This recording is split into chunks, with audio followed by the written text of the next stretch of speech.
और जब तुमने मूसा से कहा कि मूसा, जब तक हम अल्लाह को सामने न देख लेंगे तुम पर ईमान नहीं लाएंगे, तो तुमको बिजली ने आ घेरा और तुम देख रहे थे। फिर मौत आ जाने के बाद हमने तुमको अस्सर नौ जिंदा कर दिया ताकि एहसान मानो।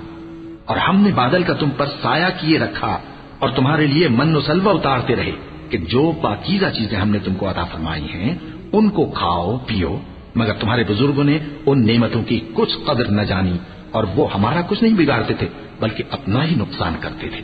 और जब हमने उनसे कहा कि उस गांव में दाखिल हो जाओ और उसमें जहां से चाहो खूब खाओ पियो, और देखना दरवाजे में दाखिल होना सजदा करते हुए और हित्वतुन कहना, हम तुम्हारे गुनाह मुआफ कर देंगे और नेकी करने वालों को और ज्यादा देंगे। तो जो जालिम थे उन्होंने उस लफ्ज को जिसका उनको हुक्म दिया था बदलकर उसकी जगह और लफ्ज कहना शुरू किया।